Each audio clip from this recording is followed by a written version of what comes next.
Hi అండి, అందరికీ నమస్కారం. Welcome back to my channel Bobby Nagamalli. So నా ఛానల్ కనుక మీరు ఫస్ట్ టైం చూస్తున్నట్లయితే please like, share, subscribe and follow కూడా కండి.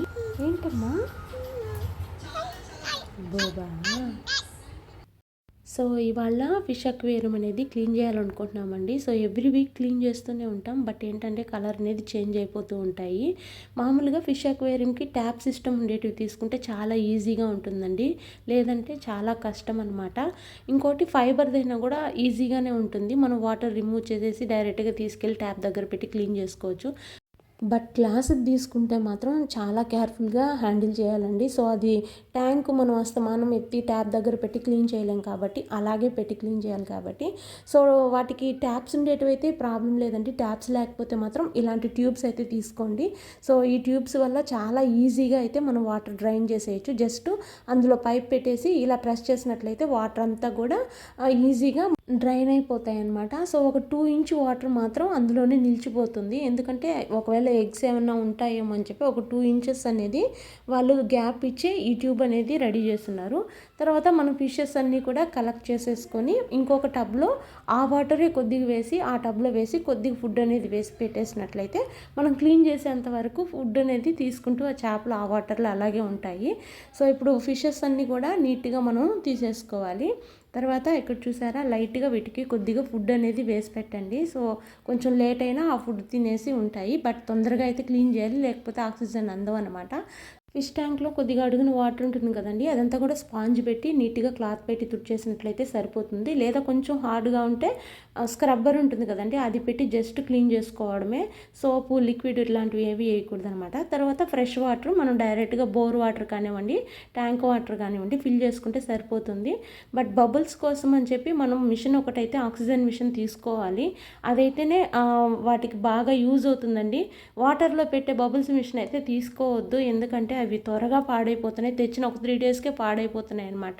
ఇదైతే మోటార్ సపరేట్గా బబుల్స్ వచ్చే పార్ట్ సపరేట్గా ఉంటుంది కాబట్టి ఈజీగా మనకు ఎక్కువ రోజులు అనేది వస్తుంది. సో ఇప్పుడు ఫిషెస్ అన్నీ కూడా ట్యాంక్లోకి వదిలేద్దామండి. వదిలేటప్పుడే కొంచెం ట్యాంక్ క్లీన్ చేసే ముందు కొద్దిగా వాటర్ ఎత్తి పెట్టింటాం కదండి, సో ఆ వాటర్ కూడా ఇందులో వేసేయాలన్నమాట.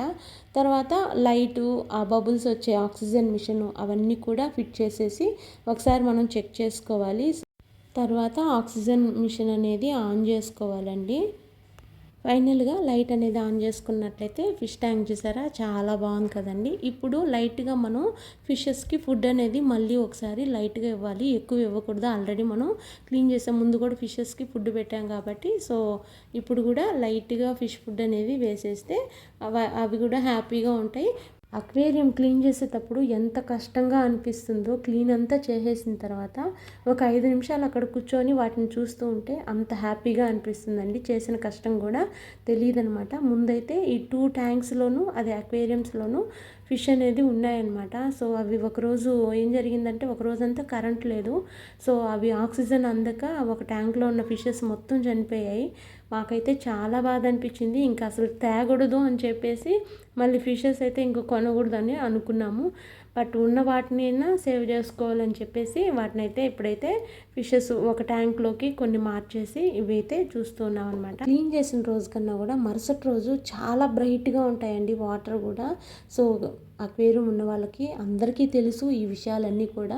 కొత్తగా ఫిష్ అక్వేరియం పెట్టుకోవాలనుకున్న వాళ్ళకి, తెలియని వాళ్ళకి ఉపయోగపడుతుందని ఈ విషయాలన్నీ కూడా చెప్పాను. నెక్స్ట్ ఏంటంటే అమ్మ ఇక్కడ కొంచెం మట్టి అయితే మిక్స్ చేస్తున్నారనమాట. సో వాటిలో ఏమేమి వేస్తున్నారో మీరు కూడా చూసేయండి.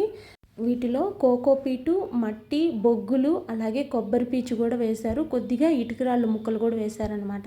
కాకపోతే కోకోపీట్ కొంచెం ఎక్కువగా వేసుకున్నారు, ఎందుకంటే హ్యాంగింగ్ పార్ట్స్లో మనం మొక్కలు పెట్టేటప్పుడు కోకోపీట్ ఎక్కువగా వేసుకోవాలి, లేదా కొబ్బరి పీచున్నా కూడా ఎక్కువగా వేసుకోవాలన్నమాట. ఎందుకంటే మనం హ్యాంగింగ్ పార్ట్స్లో పెడుతున్నాం కదండి, అది వెయిట్ ఎక్కువ అయిపోతుంది అనమాట. సో వెయిట్ తక్కువగా ఉండడం కోసం ఇవన్నీ వేసుకుంటే మొక్కలు ఆరోగ్యంగా ఉంటాయి. ఇంకోటి ఏంటంటే వెయిట్ ఎక్కువ అనిపించదు అనమాట హ్యాంగింగ్ పార్ట్కి. సో అందుకని సో ఇక్కడ మీరు చూస్తున్నారా ఈ మొక్కల పేరు వచ్చి విష్బోన్ ప్లాంట్ అండి. సో ఇవైతే అమ్మ కాళహస్తి నుంచి తీసుకొచ్చారు. ఇవి కూడా మన గార్డెన్లో ఆల్రెడీ ఉన్నటివే, బట్ అన్నీ పోయాయి. ఇప్పుడు ఒక్కోటి మళ్ళీ కలెక్ట్ చేసి పెడుతూ ఉన్నారనమాట. సో కలర్ని బట్టి కాంబినేషన్గా అమ్మ అయితే ఆపోజిట్ కలర్లో పార్ట్ ఒక కలర్ ఉంటే దానికి ఆపోజిట్ కలర్లో ఫ్లవర్ ఉండే విధంగా చూసి పెడుతున్నారనమాట. సో ఇవి బతకడం కూడా కొంచెం ఈజీ అనమాట. అంటే కొద్దిగా ఎండ కొద్దిగా నీడ తగిలితే సరిపోతుందనమాట. మరి ఎక్కువ ఎండలో పెట్టకూడదు.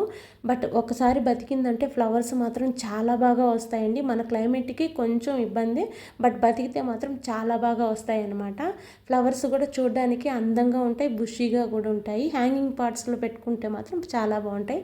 సో నెక్స్ట్ ఏంటంటే నేను డ్రై నట్స్తో ఆవిరి బెల్లం కుడువులు అయితే చేస్తున్నానండి. సో డ్రై నట్స్ నమలలేని వాళ్ళకి ఇలా వేయించి పౌడర్ చేసినట్లయితే చాలా బాగుంటుందన్నమాట. సో ముందుగా ఇవి లైట్గా వేయించుకొని తర్వాత ఒక స్పూన్ నెయ్యి వేసి బాగా ఫ్రై చేసుకోవాలండి. సిమ్లో పెట్టి ఫ్రై చేసుకుంటేనే అవి బాగా ఫ్రై అవుతాయి, లేదా మాడిపోతే బాగోదనమాట టేస్ట్. తర్వాత యాలకులు, కొద్దిగా కొబ్బరి పొడి వేసుకుంటున్నాము. సో ఇది కూడా లైట్గా ఫ్రై చేసుకోవాలండి. సో కొబ్బరి పొడి అనేది పచ్చిదైనా వేసుకోవచ్చు, లేదా ఎండిన కొబ్బరి ఉంటుంది కదండి, అదైనా కూడా మనం వేసుకొని ఇలా పౌడర్ చేసుకొని పక్కన పెట్టుకోవాలండి. సో ఇది వేడి పాలల్లో కూడా కలుపుకొని తాగొచ్చు. తర్వాత బెల్లం అయితే వేడి నీళ్ళలో వేసి బాగా కరిగించుకోవాలండి. లేదంటే మీరు డైరెక్ట్గా వేసి కలిపి కూడా చేసుకోవచ్చు. బట్ అలా చేస్తే కొంచెం అంటే ఏదైనా నలకున్నా కూడా కరకర అని తగులుతుంది కదా. సో అందుకని చెప్పి వేడి నీళ్ళలో వేసి ఇలా లిక్విడ్ అయ్యేంత వరకు బాగా కరిగించుకున్నట్లయితే అది మనకు కలుపుకునేటప్పుడు కూడా చాలా ఈజీగా ఉంటుంది.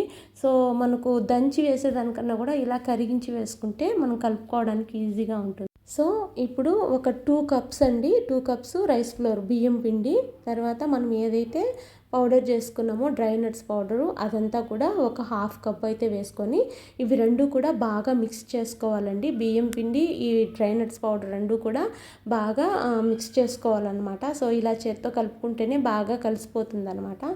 సో ఇలా కలుపుకున్న తర్వాత బెల్లం అయితే యాడ్ చేసుకోవాలండి. సో ఫిల్టర్ చేసి యాడ్ చేసుకోండి. డైరెక్ట్గా వేసే పని అయితే అది ఒక టేస్ట్ వస్తుందండి. ఇలా చేసుకున్నట్లయితే ఇది ఇంకో రకంగా టేస్ట్ అనేది మనకు తెలుస్తుంది. సో ఇప్పుడు ఆ బెల్లం సిరప్ అంతా వేసిన తర్వాత దీన్ని బాగా కలుపుకోవాలి. కొంచెం వేడిగా ఉంది కాబట్టి నేను ఇక్కడైతే గెంటితో కలుపుతున్నాను. కొద్దిగా చల్లబడిన తర్వాత మనం చేతితో బాగా మిక్స్ చేసుకోవాలి. సో బెల్లం సిరప్ మనం కొంచెం వేసుకున్నాం కదండి, ఇందులో వాటర్ కాకుండా కొద్దిగా పాలు కూడా మనం యాడ్ చేసుకోవచ్చు అనమాట. లేదనుకుంటే కొద్దిగా వాటర్ వేసుకోవచ్చు. ఇదంతా కూడా బాగా మిక్స్ చేసుకున్న తర్వాత మనం చేత్తోనే సింపుల్గా కుడుములు అనేటివి రెడీ చేసుకోవచ్చండి. సో ఈ లోపల ఇడ్లీ పాత్రలో కానివ్వండి, లేదా ఆవిరి పాత్రలో కానివ్వండి నీళ్లు వేసి మూత పెట్టి ఇలా రెడీగా మనం ఉంచుకున్నట్లయితే అవి ఆవిరి వచ్చే లోపల మనం కుడుములు అనేటివి రెడీ చేసేసుకోవచ్చు. సో చూసారా, ఇలా చేత్తోనే మనం కుడుములు అనేటివి పట్టి ఆవిరి పెట్టేసుకొని ఒక 15 మినిట్స్ అవి ఉడికించుకున్నట్లయితే చాలా ఈజీగా, టేస్టీగా, హెల్తీగా కుడుములు అనేటివి రెడీ అయిపోతాయి. ఇవి వేడిగా ఉన్నప్పుడు తిన్నా బాగుంటాయి, లేదా కొంచెం చల్లారిన తర్వాత తిన్నా కూడా చాలా బాగుంటాయండి. స్నాక్స్ రూపంలో ఈవినింగ్ టైంలో కూడా ఇవైతే తీసుకోవచ్చు. సో ఇదండి ఈ వీడియో కనుక మీకు నచ్చినట్లయితే please like, share, subscribe and follow కూడా కండి. Thank you for watching Bobby Nagamalli channel. Next వీడియోలో కలుద్దాం.